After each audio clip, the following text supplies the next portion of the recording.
festival AfriClap. En encore une fois, merci à vous. Nous applaudissons. Festival AfriClap, deuxième édition, deuxième bougie à ce jeune festival. Le cinéma d'Afrique qui évolue et vraiment de quelle belle manière. Vous avez par exemple comme innovation cette année une remise de prix. Les prix c'est très très rare. Dans beaucoup de festivals, il y en a ils font 11-12 ans sans prix et là enfin certains réalisateurs vont être récompensés, acteurs aussi. Et j'ai le plaisir et l'honneur même de vous présenter donc l'invité d'honneur de ce festival, Olivier Delahaye, réalisateur, producteur, scénariste. Mon Dieu, acteur aussi ou pas? Peut-être, Non. peut-être un jour. Qui sait? Bon, jamais. Bon, on va rester sur déjà ce grand panel.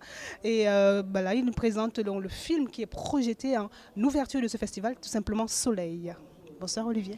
Bonsoir. Et bienvenue à Toulouse et à AfriClap 2000. Je suis ravi d'être ici et tellement bien reçu que je ne peux qu'être content. N'est-ce pas? Nous sommes ravis aussi, parce que c'est vrai que dans un festival de cinéma d'Afrique, on a ce plaisir de découvrir le cinéma ou l'Afrique tout simplement à travers les yeux de ces grands fous, que j'aime dire les grands fous, les réalisateurs. Et voilà, comment est-ce que vous avez justement imaginé Soleil? Soleil, c'est une histoire de rencontre. La première rencontre, c'est, on va dire, il y a 20 ans, 25 ans, en Afrique du Sud, Mandela, qui venait d'être libéré et qui était en train de jongler avec et contre les tenants de l'apartheid qui ne voulaient pas lâcher le pouvoir. Et lui essayait de faire cesser l'apartheid sans que ça se termine dans un bain de sang. Donc ça, je dirais, c'est mon premier contact en fait avec l'Afrique. Et moi, j'allais en Afrique du Sud pour tourner des films publicitaires.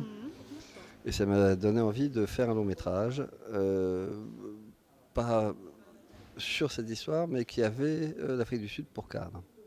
L'Afrique du Sud pour cadre, là on part sur autre chose. Donc l'histoire a été justement inspirée par quoi?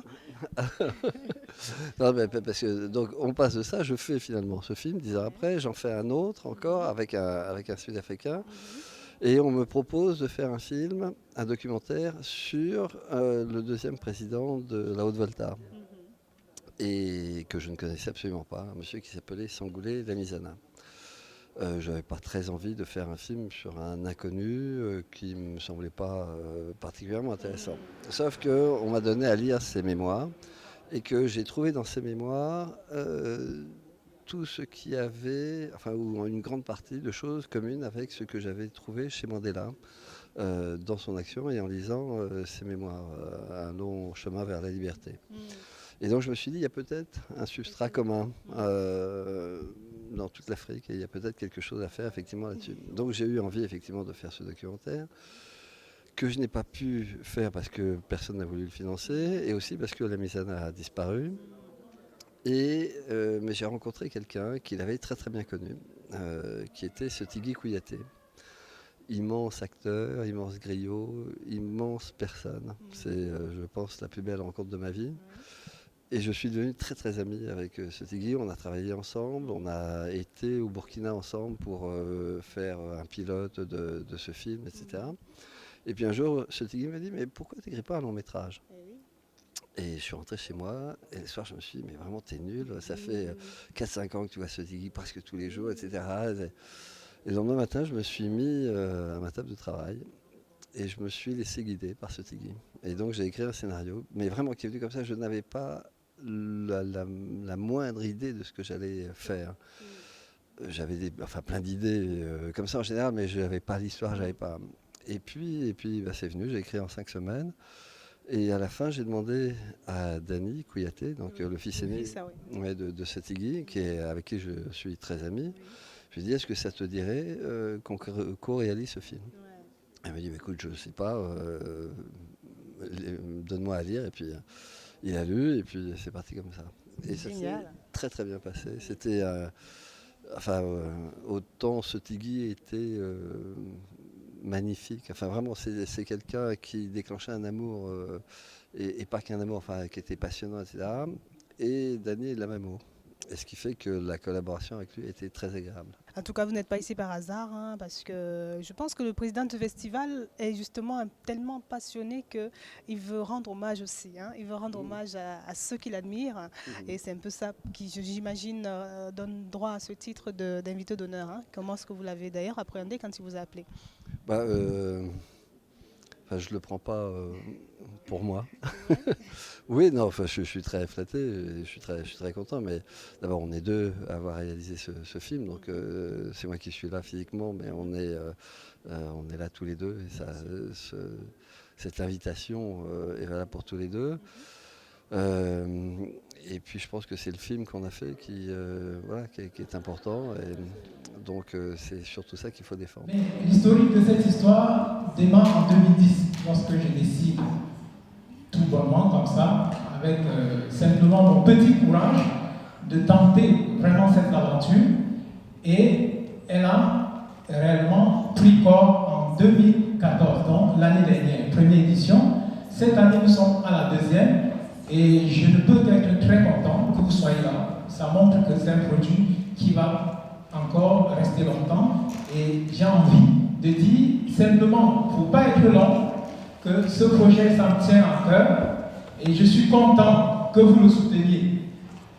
Vous célébrez les cinémas d'Afrique. Et c'est bien pour ça que vous êtes là. Je vous remercie.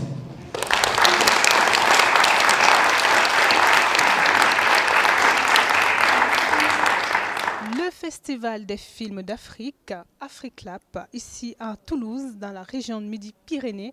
Deuxième édition, tout simplement, avec à ma gauche le président fondateur de ce festival, j'ai nommé Bernard Diatan. Réalisateur de son état, un jeune réalisateur prometteur. Et comme tous les réalisateurs, ils sont forcément fous, n'est-ce pas? Parce qu'il faut être un peu fou pour faire ce type de festival, car c'est pas rien. C'est beaucoup de boulot, c'est beaucoup d'idées. Et surtout, je suis ravie de voir que ça porte ses fruits. Bonsoir Bernard. Bonsoir Soémie. Bravo déjà pour cette deuxième édition, parce que souvent on commence quelque chose, on ne sait pas si ça va continuer. Là, ça continue. Il y a de l'innovation et surtout, je sens qu'il y a une troisième édition qui arrive à grands pas. C'est notre tout grand plaisir. Notre bonheur, ce serait justement de faire perdurer, c'est de pérenniser cette action qui nous tient à cœur, parce que c'est ce qui nous unit tous ici et c'est ce qui fait ou qui fera encore pour longtemps la fierté de la communauté africaine et tous ceux qui, dans leurs relations, sont dans une dynamique nord-sud. Voilà. Ce n'est pas que les réalisateurs africains, donc c'est forcément aussi cette idée de l'Afrique, les amoureux de l'Afrique. Oui. On a des réalisateurs français qui sont allés tourner en Afrique ou pas, ou des co-réalisations. C'est génial, j'adore.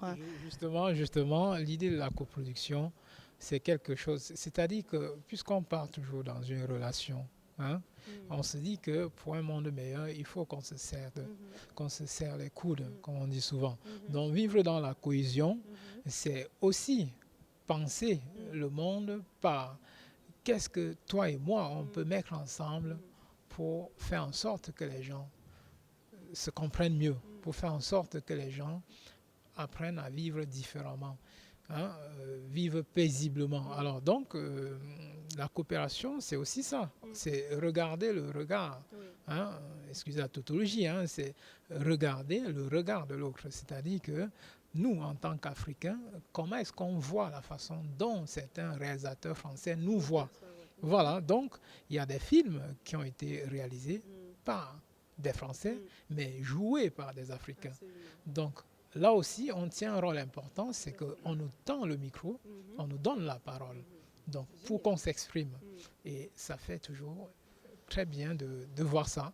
Et donc, on a des films super intéressants qui abordent ce genre d'esprit. Africlap a une particularité, c'est qu'il cherche toujours à aller un peu plus loin, réellement à faire vivre ce rêve-là. C'est-à-dire que si, à Toulouse, on a constaté que l'Afrique était pas du tout sur les écrans, mais il faut justement qu'on montre aux gens qu'il existe des films en Afrique, des films qui ne sont pas encore vus en France, des films qui ne sont pas vus dans la région, s'ils sont vus en France, mais que dans très peu de salles, mais que ces films-là ont une qualité à la fois esthétique, mais scénaristique, quelque chose de vraiment particulier à montrer.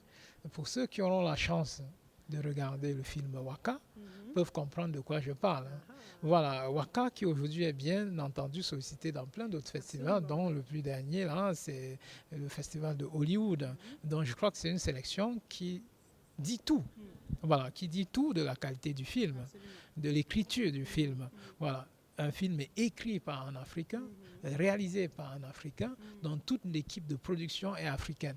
Donc ça montre réellement qu'il y a du potentiel en Afrique.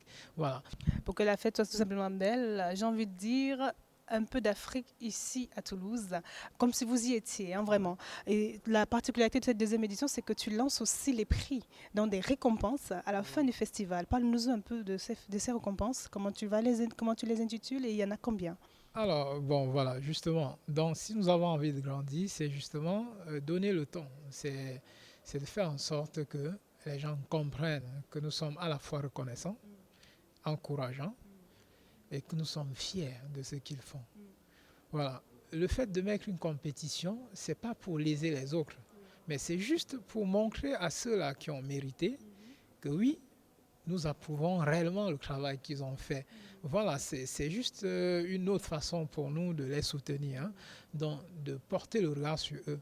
Pas seulement nous, mais de faire en sorte que les autres portent le regard sur eux et se disent, ah oui, c'est vrai, si quand même il y a un cortège de jury, des membres de jury qui décident comme ça, sur des bases, bien entendu, la critique cinématographique, hein, sur des valeurs qui portent l'écriture cinématographique et qui lui décernent un prix, c'est qu'il a mérité. Et s'il a mérité, ben, ça encourage aussi les gens à s'orienter vraiment vers ce nouveau cinéma. On l'appelle nouveau, mais pas parce que c'est jeune, parce que les premiers films en Afrique, c'est depuis le début du 19e siècle, après tout. Même si ce n'est pas un cinéma qu'on connaît partout, parce que tout est lié à la distribution. Donc, s'il n'y a pas de distributeur en France, il est évident qu'on ne verra pas de films africains. Voilà. Donc, l'important pour nous aujourd'hui, c'est de faire connaître à ce public-là qui commence à s'intéresser à nous, et bien au-delà, bien entendu, de leur montrer que oui, il y en a qui peuvent se distinguer. Et s'ils sont distingués, c'est qu'il y a quelque chose en plus derrière. Et ce quelque chose, allez-y voir, vous comprendrez. Voilà, c'est ça. Combien de prix ils sont mis à l'honneur? Il y a plusieurs prix. En compétition, nous avons le prix Kilimanjaro, qui est, pour ceux qui comprennent un peu l'idée, de parler d'un prix Kilimanjaro, c'est le plus haut sommet d'Afrique. Voilà, donc le prix Kilimanjaro, c'est le prix du meilleur long métrage en fait. Voilà, quand on parle du prix Kilimanjaro, on a le prix du meilleur court métrage qui est le prix Setemba. Setemba en langue zoulou, ça veut simplement dire espoir. Hein. Super. Voilà, on a le prix Paul Vieira, donc du meilleur film documentaire, simplement par honneur à ce brave homme voilà, qui a passé plus de 30 ans de sa carrière à faire des films documentaires, qui est d'ailleurs en Afrique noire, bien entendu, le premier véritable réalisateur connu dans l'histoire du cinéma. Avec son film que de symboles qu'on connaît correctement, c'est Afrique sur scène, qu'il avait tourné comme film d'études à la fin de ses études à l'IDEC. Autrefois, ça s'appelait l'IDEC. Aujourd'hui, c'est la FEMIS. Voilà. Donc, c'est un film qu'il avait fait à cette époque, en 1954, qui était le tout premier vrai film fait par des Africains. Toute l'équipe africaine, écrit par des Africains. Voilà. Donc, par honneur, on lui porte ce prix pour les films documentaires parce que c'était son orientation. Il a toujours fait des films documentaires, il en a fait plusieurs, critiques de cinéma, voilà. Bon, bref, c'est quelqu'un qu'on présente peu. Aujourd'hui, il y a des gens qui ont très bien réussi. Voilà, je pense par exemple à Rachid Diaydani, c'est lui qui a fait Rangaine, et qui aujourd'hui retourne un film avec Gérard Depardieu. Donc voilà, j'ai fait un court-métrage avec lui il y a 20 ans, donc on a débuté ensemble. Et donc lui, il a foncé dans le tas, et moi je suis parti plutôt dans la réflexion. Je ne voulais pas rentrer dans le milieu comme ça, mais je vais poser des questions. Voilà, mon objectif n'était pas d'être sur un plateau de tournage de télévision, et je voulais plus. Quelque part, il y avait un côté un peu rebelle, C'est-à-dire, voilà, je suis un humain, j'ai une dignité, j'ai une palette de jeux, voilà, donc, voilà. Et donc, ceux qui ont persévéré, aujourd'hui, bon, voilà, je suis très content pour eux. Et donc, voilà, moi, j'ai plutôt voulu réfléchir sur tout ça et je me dis, voilà, un thème. Réussir socialement, ça ne veut pas dire réussir à avoir de l'argent, de la notoriété, c'est une chose. Mais voilà. Alors, Festival Afrique Lab deuxième édition, tout simplement, premier court-métrage à l'ouverture de ce festival avec Hassan Hamza, acteur-réalisateur, j'ai vraiment adoré, comme beaucoup dans la salle, son court-métrage Ciné Métèque. Bonsoir. Bonsoir. C'est vrai qu'on a beaucoup aimé cette idée de dualité dans la diversité, hein, vraiment. Et bon, après, on a eu quelques chances pour comprendre un peu le pourquoi du comment. Mais j'ai envie de savoir depuis quand est-ce que le cinéma est votre petit bébé? En fait, j'ai commencé le cinéma il y a une vingtaine d'années. Voilà, j'étais un peu assistant, j'étais un peu sur les plateaux. Et puis rapidement, j'étais attiré plutôt par l'écriture. J'avais envie de raconter des histoires et non pas d'être acteur. Et donc voilà, j'ai commencé par un premier court-métrage en 95 qui a été réalisé par Zama Productions, donc chez Jérôme Lotsky.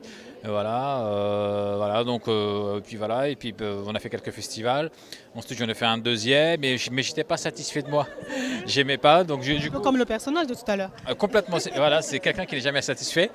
Et du coup, après mon deuxième court-métrage que j'ai tourné donc avec Véronique Octon, Rachid Jaïdani, Éric de Montalier, Driss Aladaoui, Mousse Benia et plein d'autres. Et en fait, après ça, moi, j'ai pas aimé, donc j'ai arrêté au montage. Je me suis dit, tu vas te former. Donc, ce que j'ai fait, c'est que j'ai commencé à travailler sur des méthodes de scénario, voilà, à apprendre ce que c'est que la structure minimale d'un scénario, voilà. Et j'allais voir des films. Je suis parti régulièrement dans le quartier latin, voir des reprises, des films d'Ozu, Jim Jarmusch, Claire Denis, voilà. Et donc j'ai commencé, voilà, et ça m'a pris 5 ans, voilà. Une vraie école cinématographique, quoi. Je pense que c'est vraiment un message pour les jeunes générations, ça. Complètement, je pense que c'est très important de voir les films anciens. Ils sont anciens, mais en même temps, ils contiennent beaucoup de choses. Je les trouve très simples et très forts. À l'époque, on savait à l'essentiel. Il y avait beaucoup d'émotions, de la maîtrise, et ils prenaient leur temps. Et aujourd'hui, je pense que ça va trop vite. En tout cas, ça, c'est un point de vue personnel. Et en tout cas, voilà, moi, je suis très content d'avoir vu tous ces films de Kurosawa ou Wim Wenders, où j'étais vraiment ému, que Kusturica, entre autres. Et voilà, j'étais ému, j'ai appris, je me suis dit, ouais, c'est mon école. Et voilà, je m'identifie à eux et je veux leur ressembler. Merci infiniment les amis. Sachez que c'est un festival vraiment gratuit. Tous les films pratiquement sont libres de droit, dans le sens où vous venez, vous voyez, si vous avez envie de faire une contribution, vous le faites. C'est vraiment libre à tout le monde. Participation libre, il n'y a aucune pression et puis il y a de très très beaux films. Festival Afrique, un festival à suivre. Un gros Nogiki à vous tous. Merci de nous suivre. Merci à tous ceux qui ont soutenu ce festival pour cette deuxième édition 2015. Merci infiniment.